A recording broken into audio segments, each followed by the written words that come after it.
اللہ کی قسم میرے نبی کی شادیاں شوق کی شادیاں نہیں تھی. ایک حدیث سناتا ہوں. ما تزوجت وما زوجت الا بوحی من السماء نزل به جبریل.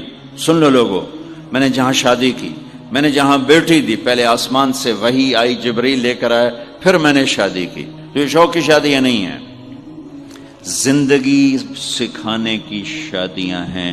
کیونکہ سب سے مشکل رشتہ خامد اور بیوی ہے، سب سے مشکل رشتہ خامد اور بیوی ہے. اس وقت طلاقیں کیوں بڑھ رہی ہیں؟ ایک تو یہ ہماری یہ جو فاسٹ فوڈ ہے، اس نے ہمارے اندر جو ایک نیچرل سسٹم تھا اسے ڈسٹرب کر دیا ہے. تو غصہ بڑھ گیا ہے، برداشت گھٹ گئی ہے، چھوٹی چھوٹی باتوں پہ گھر اجڑ رہے ہیں، گھر اجڑ رہے ہیں. پہلے یورپ میں سنتے تھے، اب یہاں پاکستان آج شادی ہوتی چوتھے دن طلاق ہو رہی ہوتی. میں وہاں بیان کے لیے نکل رہا تھا مانچسٹر، تو میرے ساتھ جو گاڑی چلا رہا تھا، میں نے پوچھا آپ کیا کرتے ہو؟ لاہور کا تھا. کہا جی میں وکیل ہوں. میں نے کہا یہاں کوئی جھوٹے کیس ہوتے ہیں جیسے پاکستان میں؟ کہا جی نہیں، یہاں جھوٹا کیس کوئی نہیں ہوتا، جو بھی ہوتا ہے جینون ہوتا ہے. میں نے کہا یہاں مسلمانوں کے لڑائی جھگڑے آتے ہیں؟ کہا جی ہاں جی آتے ہیں. میں نے کہا سب سے زیادہ کیا جھگڑے آتے ہیں؟ کہا جی سب سے زیادہ طلاق کے آتے ہیں. طلاق طلاق طلاق طلاق. کہ نہیں سیکھا، زندگی برداشت کا نام ہے، برداشت کرنا سیکھا نہیں. میرے نبی نے 11 شادیاں کی، ہر قسم کی عورت کے ساتھ شادی کی. خاندان کے اندر، برادری کے اندر، اور خاندان برادری سے باہر. یہی 3 نسبتیں ہیں. اپنے خاندان میں قریش، تو آپ کی کئی بیگمات قریش، حضرت عائشہ، حضرت حفصہ، حضرت زینب، حضرت ام حبیبہ، یہ سب قریش ہیں. قریش سے باہر حضرت میمونہ، حضرت جویریہ، یہ قریش سے باہر ہے برادری. پھر برادری سے بھی باہر شادی کی یہود، حضرت صفیہ یہودی کی بیٹی ہیں، ان کے ساتھ شادی کی. ہر نسل سے شادی کی. اوپر والے کا نظام ہے. اپنے سے مالدار حضرت خدیجہ، اپنے برابر ام سلمہ، ام حبیبہ، اپنے سے کم فخر میں جویریہ، صفیہ، اپنے سے غربت کے ساتھ نہیں.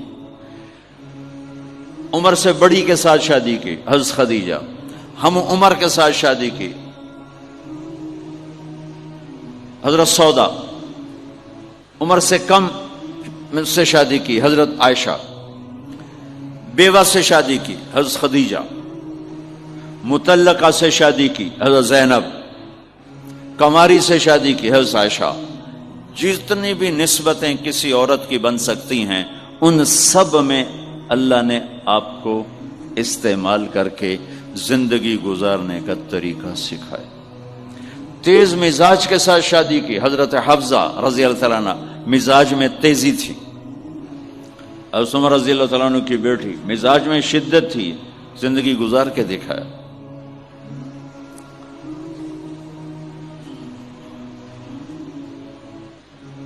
ایک آپ کو حدیث سناتا ہوں، اللہ کی قسم صرف ہمیں سکھانے کے لیے.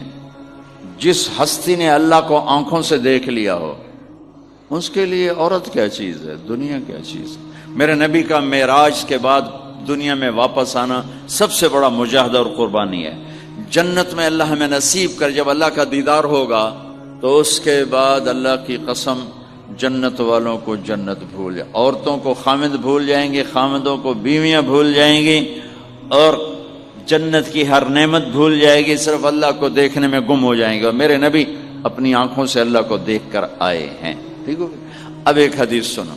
عائشہ مجھے جب سے پتہ چلا ہے نا کہ تو جنت میں میری بیوی ہے، تو میرے لیے تو مرنا ہی آسان ہو گیا ہے. اللہ اکبر. یا عائش انہ لیہون علی ان اریتک زوجتی فی الجنہ. میرے رب کی قسم، ہمیں آپ کو سمجھانے کے لیے، ہمیں آپ کو بتانے. عائشہ مجھے جب سے پتا چلا ہے نا کہ تو جنت میں میری بیوی ہے، مجھے تو مرنا اچھا لگنے لگا ہے. مجھے تو مرنا اچھا لگنے لگا ہے کہ تو جنت میں میری بیوی ہے. سبحان اللہ. ادھر اچھا جی جنت یہی لبنی ہیں جی، یہ جنت جا کے بھی یہ نال ہی رہنا ہے، یہاں یہ باتیں سننے کو ملتی.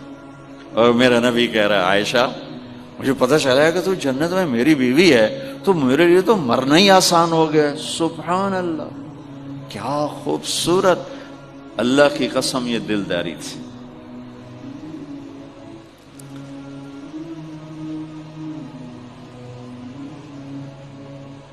سب سے مشکل رشتہ خامند اور بیوی ہے. سینکڑوں آیات اس کے لیے اللہ نے اتاری. ماں باپ کے لیے چند آیات، اولاد کے لیے چند آیات، بہن بھائیوں کے لیے چند آیات، خامند اور بیوی کے لیے قرآن پڑھا ہے، پوری سورت اتاری ہے، وہ سینکڑوں آیات اتاری. چونکہ ایک اس رشتے کی اہمیت، ایک اس کی نزاکت اور کمزوری کہ کوئی رشتہ ٹوٹتا نہیں سوائے خامد اور بیوی کے. میں ماں کا بیٹا ہوں، باپ کا بیٹا ہوں، اچھا ہوں یا برا ہوں، انہی کا ہوں. میرا نسب میری نافرمانی سے بدل نہیں سکتا. میں اللہ بخش کا بیٹا ہوں، میرا یہ نسب بدل نہیں سکتا، اچھا ہوں یا برا ہوں. اللہ ان کی قبر روشن کرے. خامد اور بیوی کا رشتہ ایک بول پہ ٹوٹ جاتا ہے، ایک بول پہ ٹوٹ جاتا ہے. اس لیے اس کو بچانے کے لیے آیات آیات آیات. اور میرے نبی کی شادیاں کہ کس طرح ایک گھر کو لے کے چلتے ہیں، کس طرح ہر مزاج کی عورت کے ساتھ سلوک کرتے ہیں.